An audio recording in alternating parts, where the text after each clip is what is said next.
Ce qui est donné n'est jamais perdu. Il s'appelait Désiré. C'était un pauvre fermier écossais. Un jour, alors qu'il tentait de gagner la vie de sa famille, il entendit un appel au secours provenant d'un marécage proche. Il laissa tomber ses outils. Il courut et y trouva un jeune garçon enfoncé jusqu'à la taille dans le marécage. Apeuré, criant et cherchant à se libérer. Le fermier sauva le jeune homme de ce qui aurait pu être une mort lente et cruelle. Le lendemain, un attelage élégant se présenta à la ferme. Un noble, élégamment vêtu, en sortit et se présenta comme étant le père du garçon que le fermier avait aidé. « Je veux vous récompenser, dit le noble. Vous avez sauvé la vie de mon fils. Je ne peux accepter de paiement pour ce que j'ai fait, répondit le fermier écossais. Au même moment, le fils du fermier vint à la porte de la cabane. « C'est votre fils ?» demanda le noble.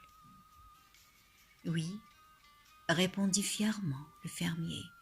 « Alors, je vous propose un marché. Permettez-moi d'offrir à votre fils la même éducation qu'à mon fils. Si le fils ressemble au père, je suis sûr qu'il sera un homme duquel tous deux seront fiers. » Et le fermier accepta. Le fils du fermier Fleming suivit les cours des meilleures écoles et à la grande finale, il fut diplômé de l'école de médecine de l'hôpital Sainte-Marie de Londres. Porteur d'une grande aspiration, il continua jusqu'à être connu du monde entier. Le fameux docteur Alexander Fleming avait en effet découvert la pénicilline. Des années plus tard, le fils du même noble, qui avait été sauvé du marécage, était atteint d'une pneumonie.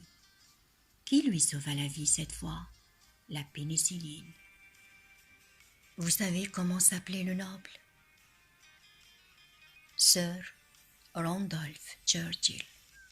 Et son fils, Sir Winston Churchill. Quelqu'un a dit un jour, tout ce qui s'en va revient.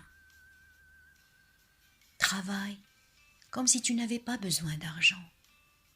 Aime comme si tu n'avais jamais été blessé. Danse comme si personne ne te regardait. Chante comme si personne ne t'écoutait. Vis comme si le ciel était sur la terre. C'était un message à tous ceux qui ont perdu la foi en la bonté des gens.